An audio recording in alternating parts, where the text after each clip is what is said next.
नमस्कार, बहुत स्वागत है आप सभी का न्यूज़ 18 पर। मैं हूं आपके साथ शीनम शर्मा और आज हमारा डिस्कशन का टॉपिक बहुत ही ज़्यादा इम्पॉर्टेंट है। हाल ही में आपने देखा देश में कैंसर को लेकर बहस छिड़ी हुई है। पूर्व क्रिकेटर नवजोत सिंह सिद्धू की ओर से ये दावा किया गया कि उन्होंने डाइट प्लान में चेंज करके अपनी पत्नी को 4th स्टेज कैंसर से वापस नॉर्मल लाइफस्टाइल में ले आया है। इसी पर चर्चा भी करेंगे और साथ ही आपको बहुत सारी कैंसर से जुड़ी अहम जानकारियां मिलने वाली हैं। आज हमारे साथ मौजूद है इस वक्त डॉक्टर अंशुमन जी, बहुत स्वागत है न्यूज़ 18 पर आपका।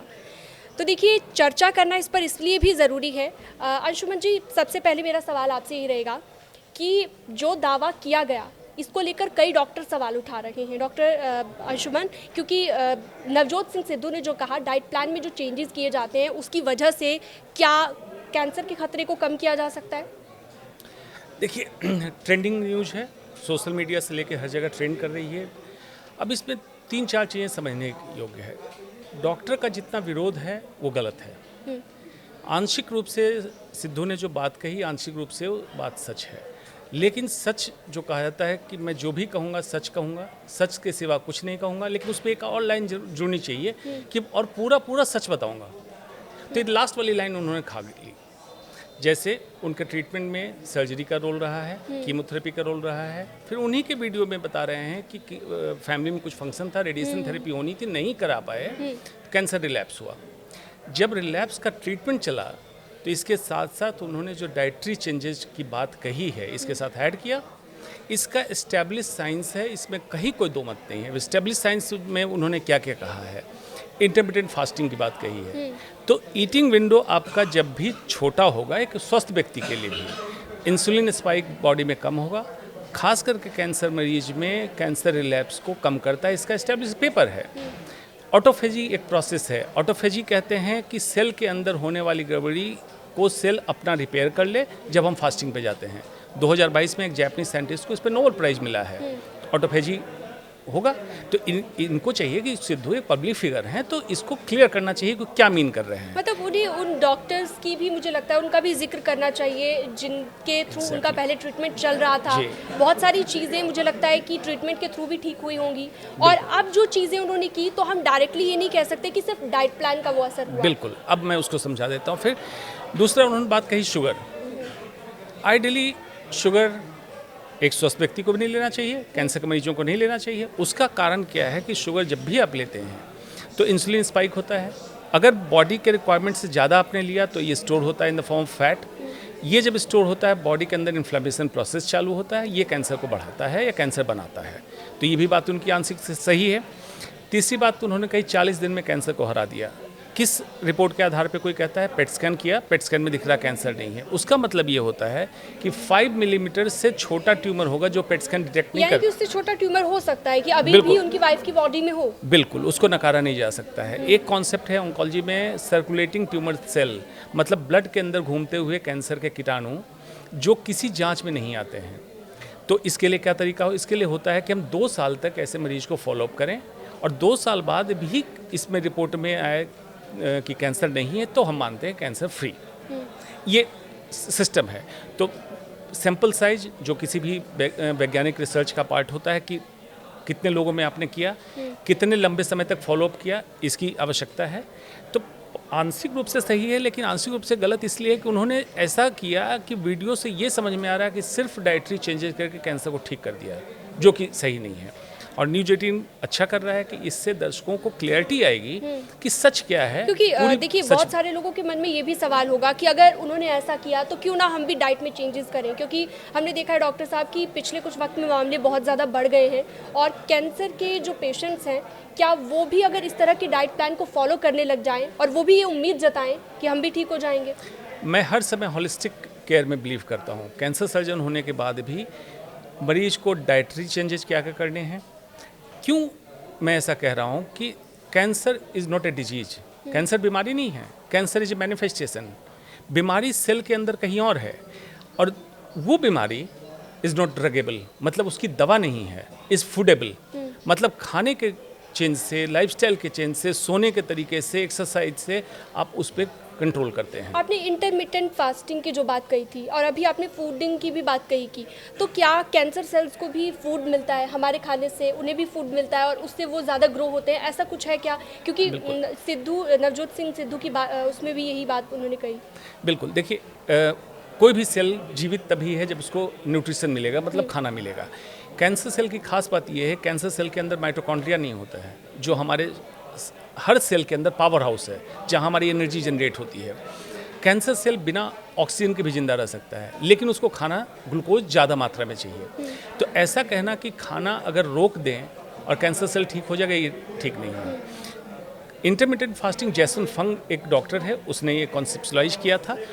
उसका ये मानना है कि अगर हम प्रोलॉन्ग फास्टिंग में जाते हैं तो सेल के अंदर जो एक्स्ट्रा फूड जमा है उसको सेल कंज्यूम करता है, खाता है, और एबनॉर्मल सेल को बॉडी डिफेंस सिस्टम डिस्ट्रॉय करती है। यही प्रोसेस है बोलने का।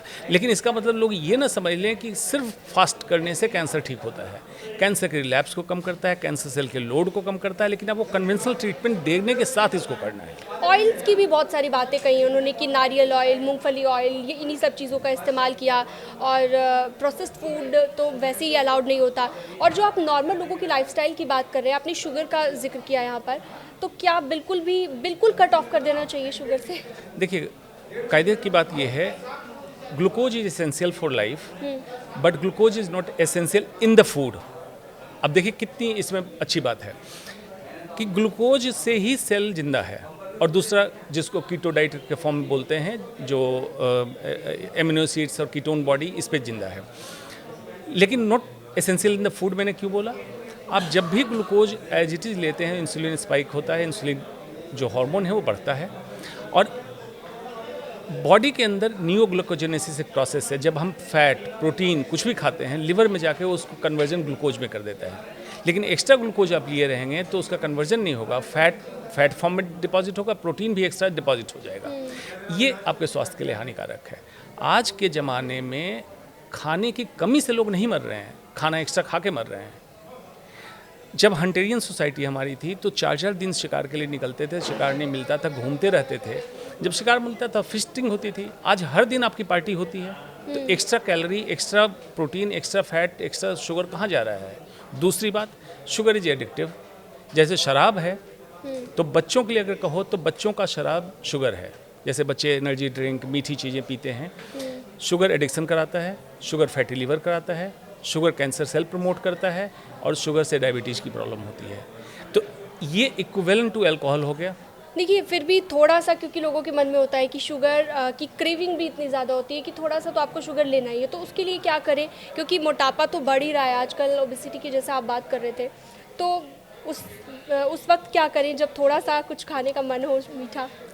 अगर खाना है तो केमिकली प्रोसेस्ड शुगर ना खाएं। गुड़ जैसी चीज़, जैगरी जिसको बोलते हैं, ले सकते हैं, but at the end of your meal खाना खाएं, उसके बाद लें। खाने का भी तरीका आपको तय करना है। जैसे खाने में फाइबर पहले खाएं, आप साग सब्जी पहले खा लें। एक ही प्लेट में आपने रखा, पहले सब्जी थोड़ी खाएं, ताकि गट को फाइबर मिल जाए, गट की कोटिंग हो जाए, गट माइक्रोबैक्टीरिया को खाना मिले, और इसके बाद जो चीज़ें आप लें उसका एब्जॉर्प्शन स्लो हो। उसके बाद प्रोटीन और फैट लें। नॉन वेजिटेरियन वेजिटेरियन है, वेज प्रोटीन। गेहूं इज नॉट नेसेसरी। हाँ, अब मैं आ रहा हूँ। और थर्ड में आप कार्ब लें। कार्ब में आपका गेहूँ, चावल, बाजरा, रागी। लगभग 40% लोग ग्लूटेन इंटॉलरेंट हो चुके हैं, क्योंकि जेनेटिकली मॉडिफाइड जीएमओ वीट है। ये क्लासिकल गेहूं नहीं है जो हमारे पूर्वज उगाया करते थे, जीएमओ है। तो अगर आप ग्लूटेन सेंसिटिव हैं, टेस्ट कराएं। टेस्ट नहीं कराना चाहते हैं तो गेहूं छोड़ के देखें फॉर 10 डेज। पल्स रेट अपना मेजर करें, पल्स अगर डाउन होने लगी तो अच्छी बात है, और उसके बाद एक बार चैलेंज देके देखें। अगर गेहूं दोबारा लेने से पेट फूला लगे, गैस की समस्या हो, पल्स रेट बढ़े, चेहरे पे दाने निकल आए, तो मतलब आप ग्लूटेन सेंसिटिव हैं। तो आप गेहूं छोड़ दें, उसके रागी, ज्वार, बाजरा, मिलेट्स वाली चीज़ें लें। राइस ले सकते हैं, लेकिन कार्ब हर्स में लास्ट में। और ये कॉम्प्लेक्स कार्ब की बात कह रहा हूँ।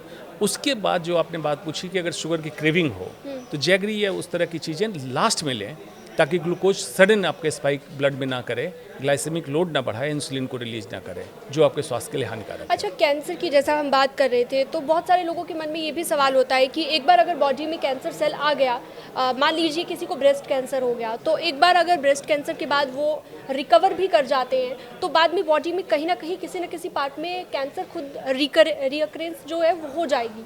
तो ऐसा होता है क्या? इसमें कितनी मान्यताएं सही है? देखिए, ये डिपेंड करता है स्टेज क्या है किसी भी कैंसर का। स्तन कैंसर भी आप ले लें, स्टेज क्या है। तो पहली बात तो ये कि क्या हर कैंसर में रेकरेंस होता है? जवाब है नहीं।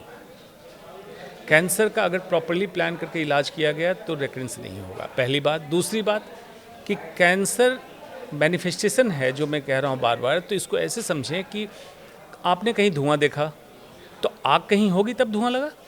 अब इस धुएं पे पानी आप डाल रहे हैं इसलिए कि शांत कर दें। तो कैंसर का जो कन्वेंशनल ट्रीटमेंट है वो धुएं को शांत करने का है, लेकिन कैंसर जो बना वो एक्चुअल आग कहाँ थी, अगर ये शांत नहीं हो तो दोबारा धुआं उठेगा, मतलब कैंसर रिलैप्स होगा। और ये आग कैसे शांत होगी?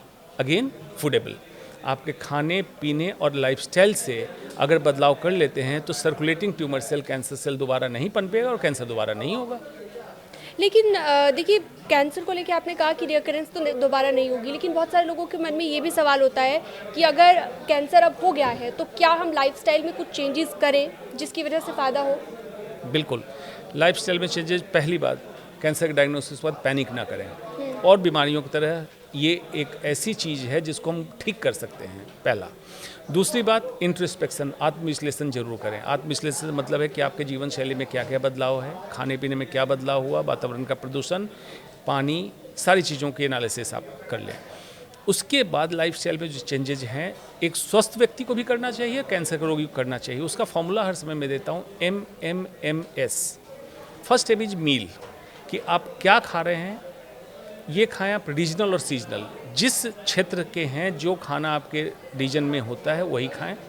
सीजनल खाएं, अनसीजनल स्टोरेज का फ्रूट या सब्जियां ना खाएं।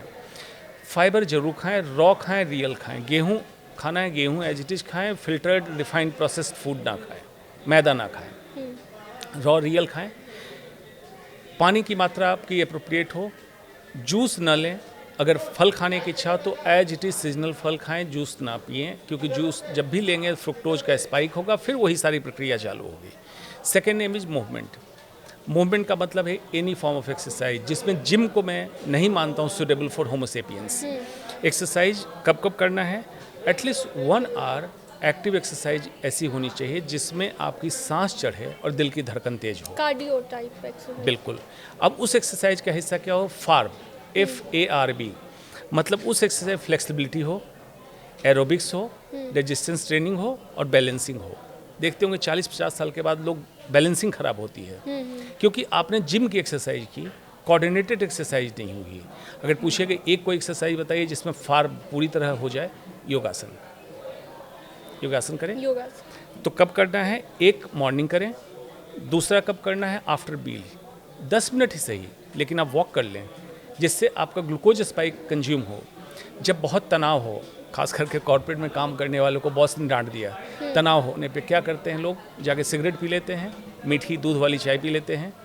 ये फर्दर आपके कोर्टिसोल को बढ़ाता है, ग्लूकोज को बढ़ाता है, इंसुलिन स्पाइक करता है। उस समय बॉडी को स्ट्रेच कर लें, थर्ड मूवमेंट। और जब भी आपको लगे किसी कारण से ऑफिस में लंबा काम कर रहे हैं, 8 घंटे 10 घंटे, एवरी आवर उठें, 2 मिनट पानी पिएं और बॉडी को स्ट्रेच करें। ये 4 टाइम आप मूवमेंट को अपने जीवन में उतार लें। Third M is mind stuff, चित्त। विल पावर भी बहुत मैटर करती है, क्योंकि मैंने सुना है कि लोग कैंसर से नहीं मरते, लोग अपनी इच्छा शक्ति खो जाने की वजह से मर जाते हैं। डिप्रेशन, एंग्जाइटी नॉर्मल इंसान को भी चाहिए। माइंड स्टफ, चित्त क्या है? और चित्त की वृत्तियों का रुक जाना ही योग है। योगश्च चित्त वृत्ति निरोधः, चित्त की वृत्तियों का सदैव के लिए रुक जाना योग है।